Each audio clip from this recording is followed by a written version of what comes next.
What do we got? Coach, can you give us an update on Chase Update.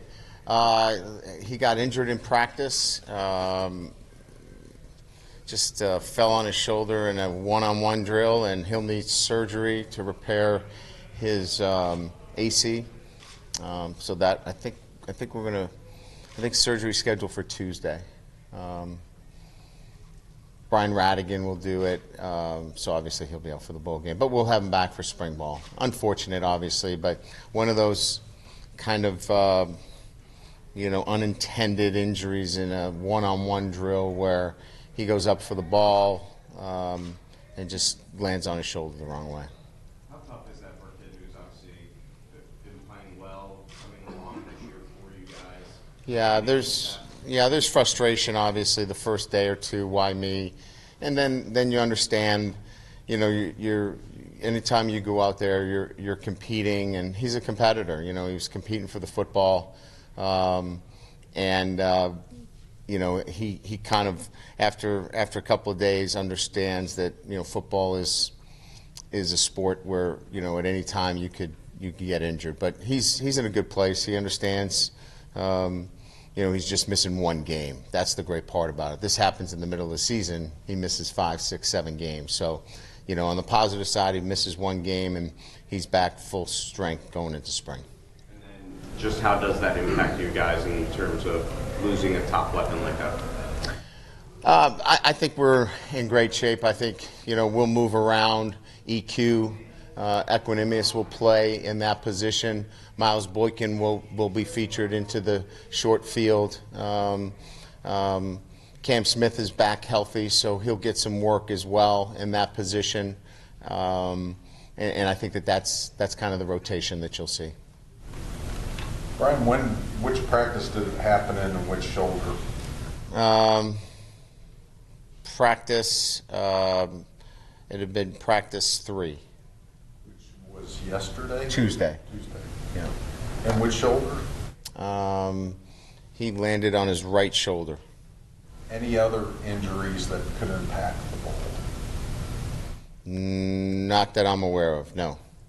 I mean, nobody was out of practice that was limited or held out of practice because of an injury.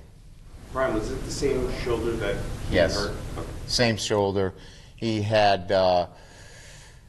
some separation in that joint as it was in terms of prior to, and this was a 3+.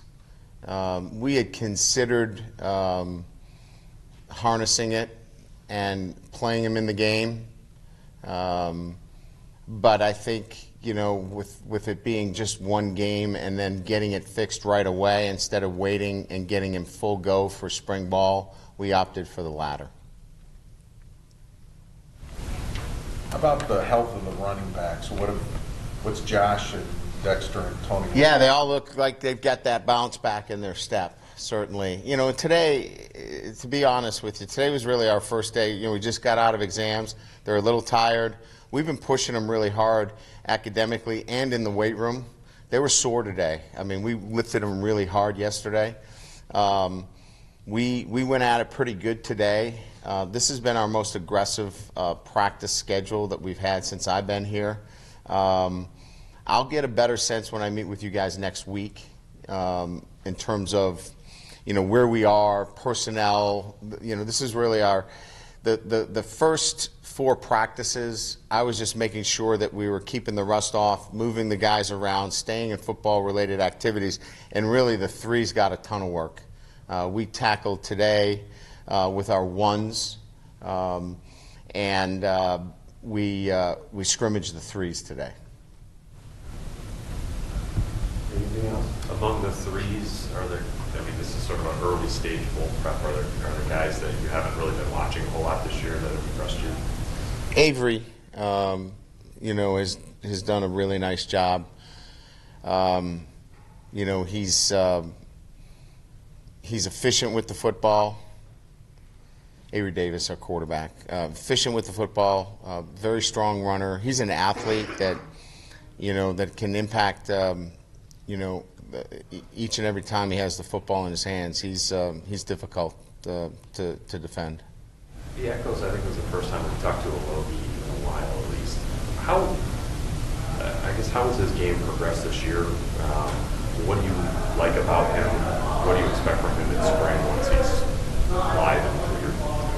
Well, two things that stand out: his energy, his passion for the game stands out. He can cover at the safety position, and he can tackle. I know that sounds silly, like you should, right? That's what you're supposed to do. You're a safety. But he has a great combination of cover skills at the safety position and the ability to come down and be a sure tackler. So we really know what we're going to get from him from what we've seen on a practice-to-practice basis. How much do you think he would have played this year? He would have started. He would have started? Yeah.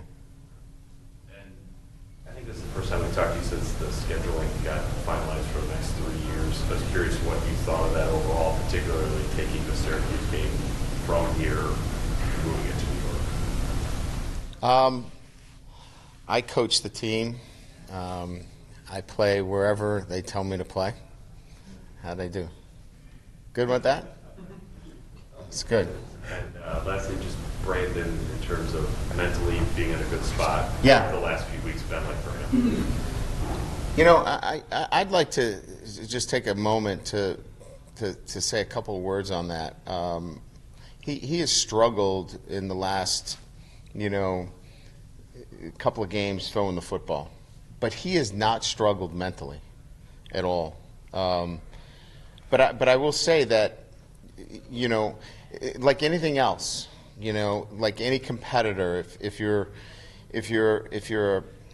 a great hitter, if you're a really good golfer and you're duck hooking it off every tee, it starts to affect you. If you're swinging and missing and you're used to hitting, the ball all the time, it affects you, right? But his issues are mechanical issues. They're not mental issues. He doesn't have like this weakness that is not allowing him to be the player that he can be. We need to fix some things in the off season mechanically that will allow him to throw the ball more consistently. But his traits in terms of all the things that a quarterback needs in terms of his makeup, he has those. That's pretty exciting, but we've got to clean up some mechanics. What you see in November in games, is that what you're seeing on Tuesdays and Wednesdays? Yes. Yes. And he's just so strong-willed to try to fight through this. It's, okay, again, I'm using poor analogies as a football coach, but I'm duck hooking it, so now I'm going to turn really to the right and try to fix it, right, while I'm playing. And now it creates other issues, right? And so he's trying to fight through this, and he knows he has some mechanical flaws that he's got to get fixed. And we'll get them fixed because he has all the other makeup that's necessary. Brian, were you consulted at all ahead of time on the Yankee Stadium game, or was it just a, hey, this is what we're going to do? No, I was consulted on it. It was a game that, we definitely wanted to, think about how we could minimize, a late game situation relative to making it appealing we knew we were going west. I think it's a 2:30 start. We're trying to make it the best scenario as possible. And we didn't want to be indoors. Syracuse throws the ball very well. It's a spread offense. We wanted to be outside in the elements. So, there was certainly we wanted to try to make all these pieces work that's out there. And this seemed to be a good way to come about, managing all those things. But why that game as opposed to trying to move a game earlier in September off-site to not, obviously the back end of your schedule is going to be extremely difficult. Yeah. For me to stand here right here in front of you to tell you why not earlier, it's pretty complicated, the scheduling. This one was the only one that we had some flexibility to move it around within our scheduling. I think the other ones were pretty much locked in, but Jack could speak to that a little bit more detail than I would. I was asked about, you know, here are the kind of scenarios for you. Which one don't you want? And I could tell you I didn't want to play indoors late in November against a team that, you know, is a spread that likes to throw it around. Let's get them outside in the elements and as close to South Bend as possible. I think a few weeks ago you mentioned that before the Stanford game you thought that your players, I guess, looked like they were in biology class instead of in a team meeting. Yeah. I'm wondering, now that you started bowl practice, I know they just finished exams, but what have you seen from your guys? They're still tired. I think I'd have a better answer for you next week. As I mentioned, we're still not out of that yet, but they still had to grind through the balance of the academics and the exams while practicing football and staying in football-related activities. I think I'll have a better answer for you in terms of where we are. We definitely are moving better, faster. We look closer to the group that was you know, playing a lot faster earlier in the season, and my expectations are that that's going to be the case once they kind of get a little bit of a breather today. Through tomorrow we're off. We'll do some community service work tomorrow, and I think by midweek I'll have a better sense. I'm also wondering, just now that I know you were a proponent of the early signing period, just kind of what, now that you've gone through it, how you think it's impacted everything. I don't know if you saw, I think it was yesterday, Nick Saban said he didn't like it. So just wondering what you thought about it. Well, I like it. I think that from our perspective, it has allowed us to, you know, really identify those that want to be here at Notre Dame and make that decision. And I think on the 20th, it will show that all the work that we did leading up to the 20th, those guys that made commitments to Notre Dame are going to follow through with that in December. So for me to stand here and say, well, you know, the 20th was great and then 10 guys don't sign, well, you know, obviously then it wouldn't be great to have that date. But I'm very confident with the work that we've done that the 20th is going to prove to be a really good day for Notre Dame football, in that all the work that we did leading up to get these guys signed on the 20th and committed to Notre Dame is going to leave us with the opportunity to start looking towards just a few players that need to be signed in February and moving ahead in the calendar to 19s and 20s. Has it impacted the schedule differently just with bowl prep? Oh, sure.